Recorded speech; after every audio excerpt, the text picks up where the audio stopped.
স্বরূপ বিশ্বাস বিশাল বড় নাম। কি বলছো? স্বরূপ বিশ্বাস কত বড় নাম জানো ইন্ডাস্ট্রির? ওদের কি বলছো তোমরা? বলছি যে এর সঙ্গে সঙ্গে থ্রেড কালচারটা বন্ধ হওয়ার দরকার ছিল। 100% বন্ধ হওয়া দরকার। আমাকে বলেছে ব্যান করে দেবে কালকে, যে তুমি এসব করো না, তুমি তোমাকে ব্যান করে দেবে। ভাই, মানুষের ভালো করার জন্য যদি কাউকে ব্যান করতে হয় তাহলে তো ঠিক আছে, ব্যানও তো রাজি। আমি তো এখানে কাউকে দেখাতে চাইছি না ও ছোট তোমাদের। আচ্ছা আচ্ছা, ভুলে যাও সবকিছু। আমি কি কোনো ভুল পদক্ষেপ নিয়েছি আজকে? তোমরা জার্নালিস্ট হিসেবে বলো, তোমরা কি সৌদাকে ভয় পা, কাউকে ভয় পাচ্ছ? Good step. এবারে ভালো কাজ করতে গেলে আমি পেটকে নিয়ে ভয় পাবো কেন? আমার এই যে ব্যান্ড কালচার নিয়ে বারবার অনেক জায়গায় অনেক লেখা থেকে এসেছে, মুখ্যমন্ত্রীকে চিঠি দিতে এটা যেন বন্ধ হয়। এটা কি সত্যি? 100%। আচ্ছা, কথা বলছি। কালকে একজন কোথায় বলছিলাম, কে বলছে কাজ বাড়াতে হবে, কাজের সংখ্যা কম। আজকে কথার কথা হচ্ছে কিছু দিন দুদিন আগে রাজের সিরিয়াল বন্ধ করে দেওয়া হচ্ছে। শুটিং এ গিয়ে 72 ঘন্টার আগে পারমিশন নেয়। পারমিশন নেবে কেন? ইনফর্ম করবে তো। শব্দ পারমিশন কেন হবে? I have to inform my team. Permission শব্দটা, পারমিশন শব্দের মধ্যে অনেক বেশি দাদাগিরি আছে। আমি যদি একটা শুটিং আমি ইনফর্ম করবো, ভাই আমার এই টেকনিশিয়ান গুলো লাগবে, এইগুলো লাগবে, আমার পছন্দ করতে হবে, DOP I will choose, HODs too I will choose, আমার কি যারা টেকনিশিয়ান তারা আমি চুজ করবো। আমি চিঠি পাঠাবো, এবার তাদের কে অ্যাভেলেবল আছে, কে অ্যাভেলেবল নেই, তার রিপ্লেসমেন্ট টেকনিশিয়ান করে ফেডারেশন ডিসাইড করবে। পারমিশন শব্দটা সমস্যা আছে, ইনফর্ম করা তো শব্দ তৈরি। আরে 3 দিন আগে কেন কালচার পেয়েছে? এটা আপনাদের সবাইকে বুঝতে হবে। যখন অনেক বছর আগে যখন টেকনিশিয়ানরা আউটডোরে যেত, তাদের সুরক্ষা, তাদের যেন সিকিউরিটি যেন ঠিকঠাক থাকে, এটা ফেডারেশন দায়িত্ব ছিল, এখনো দায়িত্ব। এটা পরিচালকের দায়িত্ব। কোথায় যাচ্ছে, কোন ট্রেনে যাচ্ছে, কোন হোটেলে থাকবে, খাওয়া দাওয়া পাবে কিনা, শুটিং কালচার কত আওয়ার, এইটার জন্য একটু ব্যাপারটা এসছে। তো এখন এইটা থ্রেড কালচারের মধ্যে পরিষেবা হয়ে যাচ্ছে। কেন তিন দিন আগে যান? কথার কথা বলছি। আজকে ক্রিকেট ম্যাচও একটা বাউন্সার হওয়ার পরে ওয়ার্নিং দেওয়া হয়। একটা বাউন্সার পড়লে ওয়ার্নিং দেওয়া হয়, দুটো বাউন্সার পরে নো বল দেওয়া হয়, তারপরে তুমি শুটিং বন্ধ করতে পারো। একটা ফুটবল ম্যাচে প্রথমে কেউ রেড কার্ড দেখায় না, চলো বেরো এখান থেকে, তাকেও ওয়ার্নিং দেওয়া হয়। আমাদের এখানে কেন ব্যান করা হচ্ছে? আজকে কাজের সংখ্যা যারা বাড়ানোর ভাবছে, আমিও চাই কাজের সংখ্যা বাড়াতে। এবার আমাকে একটা সিম্পল এক্সাম্পল বলছি। অনির্বাণকে ব্যান করা হচ্ছে, ঠিক আছে, চলো ভালো কথা।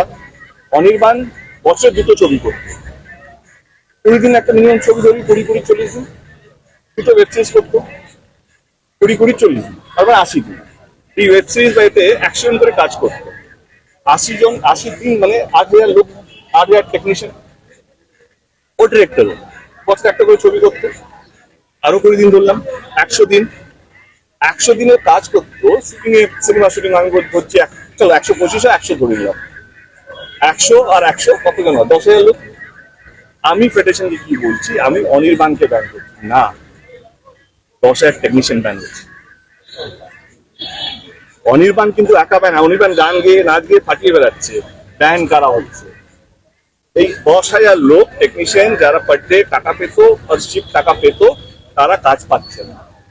একটা চিফ এডিকে জিজ্ঞেস করো, অ্যাসিস্ট্যান্ট ডিপার্টমেন্টের সরুতা আছে, তারা চিফ এডি থেকে ডিরেক্টর হওয়ার স্বপ্ন দেখে।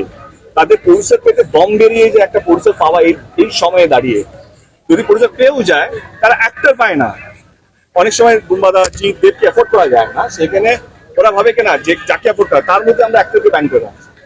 সিরিয়াল অবস্থা, চ্যানেল বিক্রি হয়ে যাচ্ছে ভাই, চ্যানেল বিক্রি হয়ে গেছে, চ্যানেলগুলো বন্ধ হয়ে গেছে। সেখানে দাঁড়িয়ে আগে একটা সময় 45টা সিরিয়াল হতো, এখন গিয়ে 28টা 30টা হয়ে গেছে। সিনেমা হতো 135টা, 2023-এর কথা বলছি, লাস্ট ইয়ারের কথা বলছি, 30টা ছবি রিলিজ হয়েছে। এই বছর আরো কম ছবি রিলিজ হচ্ছে। সেইখানে যদি এই থ্রেড কালচার, ব্যান কালচার যদি রাখি, আমার মনে হয় যে টেকনিশিয়ানদেরকে ভুল বার্তা দেওয়া। আমার মনে হয় সবাইকে মিউচুয়াল রেসপেক্ট। আমি চাই না কি আমার টেকনিশিয়ানের কেউ মানে ক্ষতি হোক, তার গলায় হাত দেওয়া, তার কলের হাত দেওয়া, মানে আমার কলের হাত দেওয়া। তারা যেন মাথা উঁচু করে কাজ করতে পারে, তারা যেন মানে স্বেচ্ছায় কাজ করার টাইমেও তারা তাদের পরিশ্রমিকটা পেয়ে যায়, মানে টাকাটা যেন তাদের পেয়ে যায়। কিন্তু আমার মনে হয় যারা মাথা, তারা যদি একটু সহানুভূতি দেখায় টেকনিশিয়ানদের প্রতি, যে ভাই এইভাবেও কাজ বাড়ানো যায়, নাহলে আমরা এমনি শেষ হয়ে যাবো। রিয়েলিটি শো কমে গেছে, একটা বা দুটো হচ্ছে, সিরিয়াল কমে গেছে, ওয়েব সিরিজ একটা মাঝখানে জোয়ার ছিল, তুমি জিজ্ঞেস করো হইচই বা 8টা টাইমকে কটা ওয়েব সিরিজ হচ্ছে, সবটাই কমে গেছে। এখন পুরোটাই অ্যাড, বম্বে থেকে অ্যাড কমে গেছে, বাইরে থেকে শুটিং আসছে না, যে টাকা চার্জ করা হচ্ছে, যখন গিয়ে দেখছে 3 গুণ বেশি টাকা দিতে হচ্ছে, তো বম্বে শুট করবে। বাংলাদেশ থেকে প্রজেক্ট আসার কথা ছিল, তো 4 গুণ 3 গুণ টাকাও চাওয়া হচ্ছে, সেই প্রজেক্ট গুলো বন্ধ হয়ে যাচ্ছে। তার বলছি না, টেকনিশিয়ান যদি থাকতো তাহলে কষ্টটা বুঝতে পারতো। আমি টেকনিশিয়ান নেই, আমি কষ্ট বুঝি, কিন্তু টেকনিশিয়ান আমার হয়ে কথা বলে, টেকনিশিয়ান আমার কথা শুনে, এটা ভুল। আর মনে হয় কি কাজ বাড়ানো পুরো যদি চেষ্টা করে যায়, ফেডারেশন একমাত্র কাজ বাড়াতে পারবে। মানে এখনো আমাদেরকে ব্যান করে দেওয়া হবে। ভাই আমি এইটুকু বলতে পারি, মমতা ব্যানার্জি আপনাদের নাম, দেবের জন্য বিমা করাতে আসেনি, মমতা ব্যানার্জি আপনাদের নাম শুনে টেকনিশিয়ান শব্দটা শোনার পর 4-5 দিনের মধ্যে এত বড় একটা ক্যাম্প করলেন। মমতা ব্যানার্জি এবং অভিষেক ব্যানার্জি এবং আমাদের সরকার প্রত্যেক কটা টেকনিশিয়ানের পাশে আছে, ছিল এবং আগামী দিনেও থাকবে। মানে এইটা তো আমি অনেক শিল্পী আছে তাদের জন্মদিনে যদি চিঠি পাঠান, অনেক শিল্পী আছে যাদের যাদের হসপিটালে যদি অ্যাডমিট হয় তার বিল দেন, অনেক শিল্পী যারা মারা যান তাদের জন্য যদি কিছু না কিছু করে, মানে টেকনিশিয়ান তাদের মধ্যে যুক্ত আছে। তো একজন মুখ্যমন্ত্রী যে সারাক্ষণ ইন্ডাস্ট্রির জন্য করে এসছে, আজকে তার একটা উদ্দেশ্য, তার একটা হেল্প ক্যাম্প হচ্ছে, সেটাকে বিরোধিতা কেন করা হচ্ছে?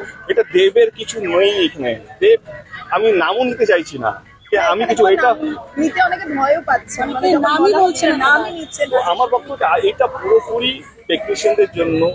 আবার বলছি, যদি আপনাদেরকে ভুল বোঝানো হয় যে এইটা নিলে ওইটা হবে না, কেউ সরকার বলছে না যে স্বাস্থ্যসাথী কার্ড বা স্বাস্থ্যসাথী বীমা নিলে অন্য কোনো বীমা আপনারা নিতে পারবেন না বা এই বীমাটা ক্যান্সেল হয়ে যাবে।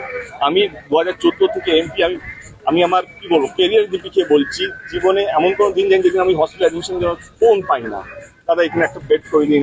আমাদের ঘাটালে ডায়ালিসিস ছিল না, দিদিকে বলে আমরা ঘাটাল সুপার স্পেশালিটি হসপিটালে ডায়ালিসিস করে দিয়েছেন তিনি।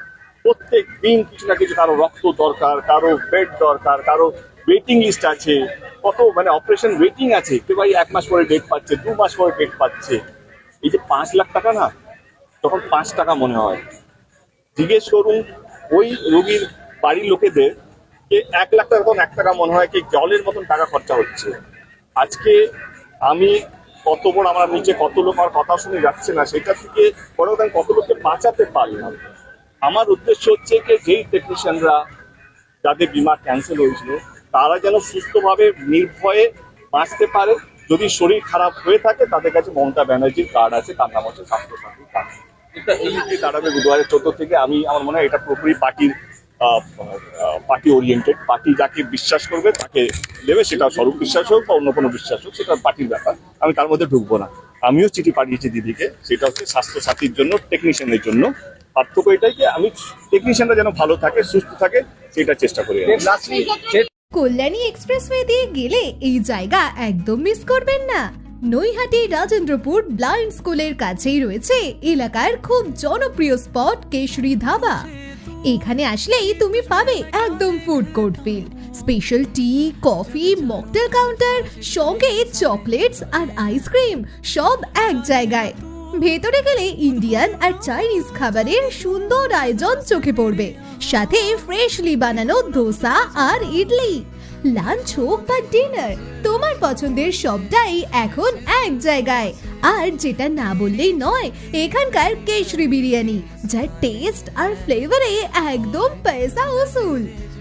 ফ্যামিলি নিয়ে আসো বন্ধুদের সাথে আড্ডা বা সন্ধ্যায় 1 কাপ চা খেতে, সবকিছুর জন্যই জায়গাটা পারফেক্ট। শুধুমাত্র কেশরী ধাবা। আর হ্যাঁ, লোকেশন শুধু মনে রেখো, কল্যাণী এক্সপ্রেসওয়ে, নৈহাটি রাজেন্দ্রপুর ব্লাইন্ড স্কুলের ঠিক কাছে।